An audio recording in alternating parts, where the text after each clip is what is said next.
Hi, I'm Mario of Barbados.com. For Anton, can you share lang yung recent na viral photo mo? Can you share us lang yung, kumbaga, yung naging motivation mo? Kasi from lean body ngayon, kumbaga, pinag-uusapan yung napakita mong katawan.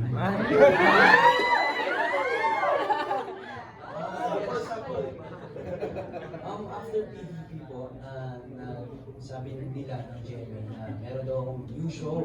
So basically, I was shocked but that time na binigyan po ako ng ganitong project. And especially, sabi ko, once in a lifetime lang to. So pinursugin ko po talaga yung discipline, talagang nag-ensayo ako. Pero nung nag-taping na, after taping, 12 a.m., nag-gym pa rin ako. Sabi ng dad ko, na, tigilan mo na yung pag-gym mo. Pagod na pagod ka na, galing ka ng taping. Sabi ko pa, gusto ko malaman ng mga tao na boxingero talaga yung ginagampanan ko. Ayoko maging joke ako sa harapan ng mga tao. And very critic na po talaga yung social media ngayon. And talagang yung second sport nila, boxing. Kaya talagang binabala ko nga po maging amateur boxer sa totoong buhay. Ay, wow! And talagang nag-sign po ako doon na gusto ko talagang makita ng mga tao na talagang pinupursige ko po talaga, kinakarakter ko po talaga yung bilang makmak. And talaga yun po, ginagawa ko po talaga yung best ko na maging yung physique ko, malaman nila na totoong boksingero. Kaya ayun po, maraming salamat. Sabi ng mga vlog, gusto na daw maging boxer, yung best na daw kasi. Sino yung best? And next time lang po kay Kobe. Question ko na since you're new po sa GMA, can you share lang kung sino yung naging una mong ka-close or nakausap sa mga GMA artists? Sa mga GMA artists, I mean sa show I became really, well, I knew Gea, of course, kasi pareho po kami Cornerstone, so she was one of the first people I met. And si Zeph also, but I think, yeah, I'm very close with Olive po, kasi syempre, kasi syempre po, all of our scenes are together as well.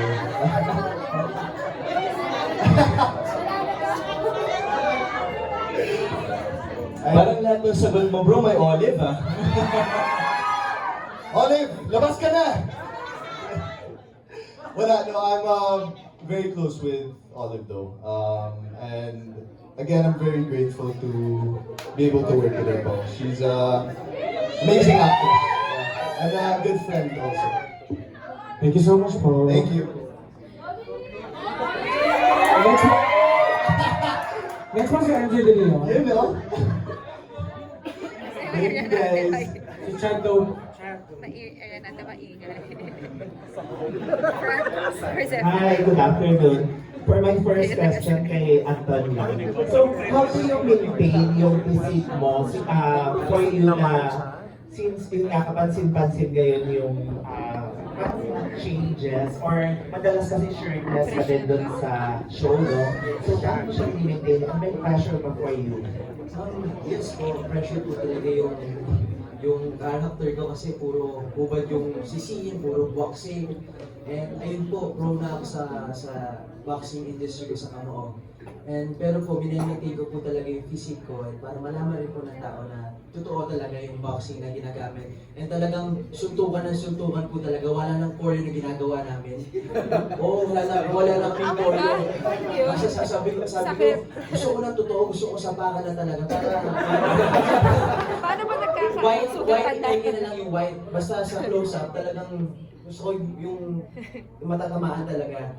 And ayun po talaga, minimake up na lang yung masabi. Pero basically, ang ginagawa nila na nag-mimimake ako ng body, nag-take ako ng protein everyday, breast, chicken breast, kaya ayun po.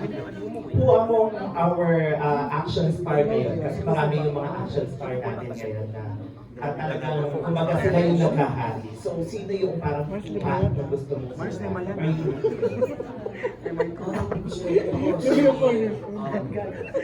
Real Madrid. Sa kabila, gusto ko Madrid. Kasi I want to direct it po someday, like my dad as well. And gusto ko sundan yung tapak niya sa industry. Kaya yun po. Ayun. So in relation to that, for all artists naman, since ngayon hit yung show ninyo, but personally ba, meron kayong mga dream projects na gusto ninyong magawa in the future and sino yung gusto niyo makasama? So for all to.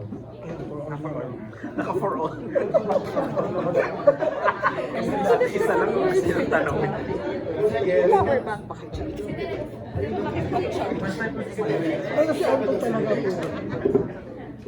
Go. Baka si Olive na naman yung gusto mo, bro, ha? Pwede, game naman. Oh, ako, I really wanna work with Kuya Ding Dong Dantes, as in, idol ko talaga siya. And I hope that I get to be someone like him in the future na very versatile and leading man like him. So sana one day I can work with Kuya Ding Dong.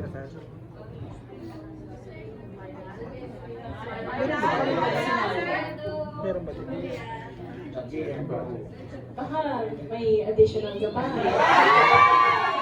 I'd love to work with all of you.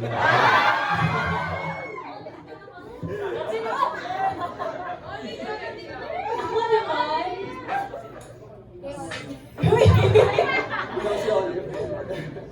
Hey, so, So, diba guys, recently nag-crossover kami with Kamao. There's this running joke sa amin sa mga Yumi girls na gusto namin mag-crossover sa ibang show pa. So we wanna try action. Personally, I would love to try action din. Kasi it's something that I don't imagine myself in, but I'm a person who wants to step out of their comfort zone. So, why not? Diba? Try natin. Maangas ko, nalalapak ko sa Born to Shine. Pwede. Wag versus Ako naman po, I guess, honestly, pag yun yung tanong, nahihirapan ako sagutin kasi feeling ko I'm the type na just open for anything na challenge talaga. But since yung Born to Shine yung mas nag-open sa akin, yung mas drama talaga, I think it's something that I want to explore more. Something na medyo parang redemption story. I think yung talagang, hindi ko alam paano i-put into words, but yung tipong life-changing na character, something like that, na drama. Or maybe movie na musical pa din. Yun talaga yung dream ko. So, eto, isa na to sa dream ko, yung teleserye na musical, but maybe a movie someday. Nice. Siguro po pag dream project, it's still been a dream of mine to work with my friends in the industry like sina Emilio, sina River, and siguro yun, parang nakakatawa lang when you work with your friends kasi parang hindi ka nagtatrabaho enjoy lang. So something like that.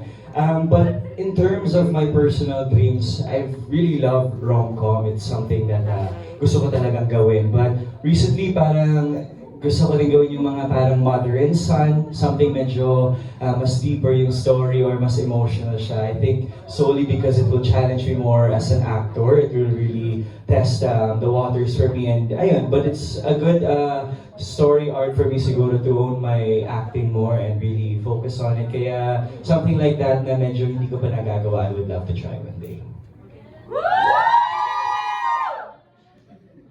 Sa akin naman po, if bigyan po ako ng opportunity, gusto ko makatrabaho siyempre si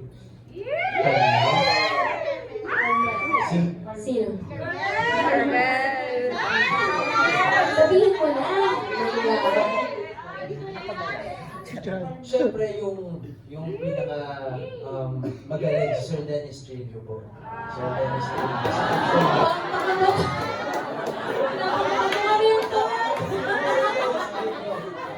gusto ko bang balik yung parang mala soldier datingan.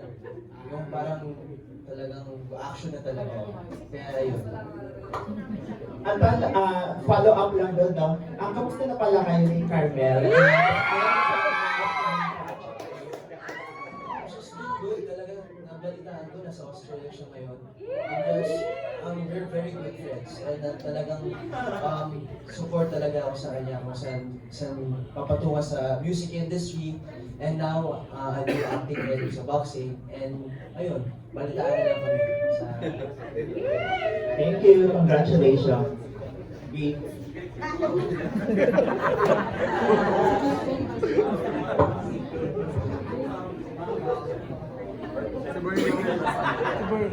Ayan.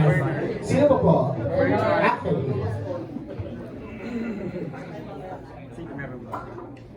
Hello po, Dansha from Philippine Daily Inquirer. So yung question ko lang po para sa Born to Shine characters, no? Minsan po ba na-imagine nyo or before pinangarap nyo maging P-pop artist aside from being an actor and actress? I think personally, medyo hindi ko na-imagine. As much as I love performing with other people on stage, parang I think natakot ako slight kasi nga alam kong challenging siya. Pero now na I get to do it with with my friends, yun siguro ang saya kasi nga kaibigan ko rin sila. Parang wala, something nga na wini-wish namin baka one day if talaga mabigyan kami ng opportunity. We're very open na maging totoo siya. Pero I really love my solo career as a singer din talaga. So, kung pwede both, why not? Why not? Kakayanin. Kung may chance, diba? Yes. How about yung iba po? Ako po, I never imagined that I would see myself in a P-pop group. Pero I became very lucky to be able to work with these girls. Kunwari, nandito yung mga girls. With these girls, with my girls. And siguro one of my fears, share ko lang, one of my fears was that I didn't know kung paano kami mag-work because as the youngest of the group, iba talaga yung generation namin, yung humor namin. Pero I don't know how it worked. These girls are just, they're perfect for me, and I wouldn't like to share the stage with anybody else. Kundi sila. I'm very grateful for them. Kasi sila na yung maging mga ate ko, and not just in yung P-pop na scene, but also in yung acting career ko, yung Born to Shine. They're the people na I go to first for my advice. They're just really there for me. Yeah. Thank you. How about Michael and Kobe? Kayo ba naisip nyo minsan maging P-pop artist? Sa akin po, malaki ang respeto ko sa mga P-pop artists, but I personally don't see myself going that path. Actually, before, nag-audition po ako for a P-pop group. Pero, I think my calling talaga is acting, and it's what I'm more passionate about. So, siguro, I don't think I would see myself doing P-pop po. Ako kasi medyo funny story. The reason why Cornerstone discovered me was for a P-pop group. It was at the time Vision now siya. And natatawa lang ako kasi can't imagine myself in Vision. Kasi wala, I mean like, I really respect that group of course. Talagang very, very talented sila. But siguro at the time, after po ako nag-audition ng PBB for the first time in Canada pa to, nag-text sa akin yung Cornerstone, sabi nila, we're trying to form this boy group. Ako naman kasi eager na eager mag-show, sabi ko, sige po, gawin natin yan. Tapos, ang sabi ko, kumakanta po ako pero karaoke lang ha, hindi ko perform talaga. So, okay lang yan, try naman tayo. So, sabi ko sa parents ko, oh ma, pa, may nag-reach out for ano naman daw, hindi na PBB, P-pop naman. Sabi ko, gawin na natin daw, parang maangas. So, nung nag-meeting na po kami, I was with Sir Erickson on call. I was in Canada. Parang really game na talaga ako mag-boy group. And then they were like, wait Michael, parang mas okay ata kung mag-solo career na lang tayo, why don't we try acting and something like that. And siguro at the same time, I was really happy when they said boy group, but nung sinabi ni Sir Erickson na solo ko muna, sabi ko, okay. Kasi feeling ko that's been my dream rin. And ayun, really big respects to the P-pop industry.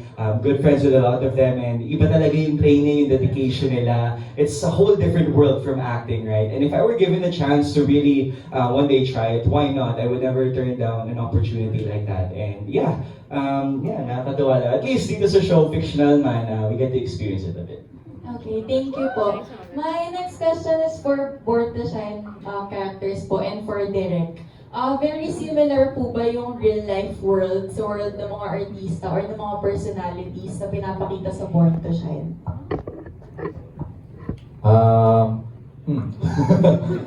Tingin ko may similarities, definitely, pero marami pang pwedeng kutkutin. Pero, ayun, siguro ang tinatry na lang namin ding i-mirror talaga ay kung saan pumapasok yung heart. Alam mo yun, kapag ang tindi na ng pressure na maging sikat, ang tindi ng pressure mag-deliver ng performance, and yet ang daming pinagdadaanan na personal struggles, paano mo ngayon i-assert yung humanity ng character? So yun yung lagi namin hinahanap. Kasi ang daling mag-fall into the may low-hanging fruit pag teleserye, di ba? Parang, sige, intense lang natin, sampalan, sapakan, bugbugan. Pag na-fall ka dun sa cycle na yun, yes, it will work for a while, pero magiging paulit-ulit yun, tapos mawawala na ng effect. So, kailangan mo lagi hanapin nasan yung heart dito. So, yung trabaho namin lagi yun sa set. So, these actors, aside sa pagsasayaw at pagkakanta hanggang alas 2 ng madaling araw, laging ganun kami may challenge. Nasaan si Jenny dyan? Nasaan si Gea dyan? Hanapin natin. Kasi we owe that to the character na ilagay yun. Yun.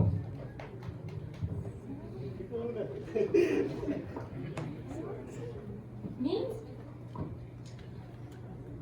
Personally, yun nga, aside from always trying to find yung heart of yung character, si Nancy is someone who's very different from me. For those who know me, ako po, hindi po talaga ako ganun. That's the opposite of me. Sa Born to Shine lang po talaga ako natuto na magalit, na makipagsamulo.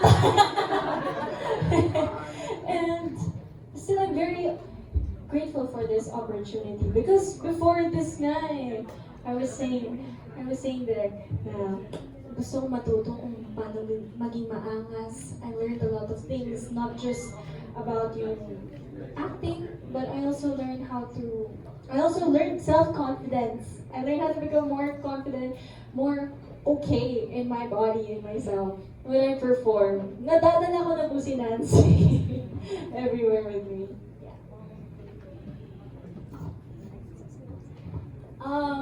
Minsan sinasabi ko right after the scene or right after I read the script, parang buhay ko talaga. Yung pakiramdam ng lines ni Jenny, feeling ko, ang personal yan, na minsan natatakot akong sabihin siya or i-act siya kasi feeling ko I'm being exposed sometimes. And not just me, maybe even the other characters. So kung ano man po yung napapanood nyo, I think Born to Shine is basically a window din sa kung ano yung nangyayari talaga sa likod ng mga napapanood nating performances or sa TV na yung totoo siya. And so I think our goal is to, yung nabanggit ni Derek, is to really find the heart and show the heart behind every circumstance na nangyayari sa buhay ng mga artista, ng mga performers. Kaya ayun lang po, I think yeah. I think for me, Born to Shine really humanizes yung mga idols natin, most especially P-pop. Kasi P-pop culture is different, mga idols sila, but it's similar sa pagiging artista. Of course, during the limelight, pinapakita natin halos yung buong buhay natin. And siguro itong Born to Shine, pinapakita yung puso nga, totoo yun. Kasi maraming struggles yung pagiging artista, and that's something that I really admire about the story. Kasi talagang lahat kami sa cast makaka-relate dito, whether it be about bashing, may mga love teams, may mga usapan legal stuff. It's really a glimpse of what the showbiz world is like. And siguro, ironic nga eh, kasi yung show, it's talking about artistas, portrayed by artistas and mga singers, but ang galing lang kasi napapakita din sa audience kung paano din maging artista. It inspires more people, hopefully. And ayun, natutuwa lang ako that it really gives us somewhat a window, as I've said, because there's always more than what meets the eye in terms of the showbiz industry. And for me, it shows us a bit of compassion for everybody. Minsan, the people will always have something to say, especially with the social media world. So ngayon, dito sa Born to Shine, if you really watch and listen to the story, you can see how it is really about dreamers. So ayun, it's a really, really good show to really portray a glimpse of the showbiz industry.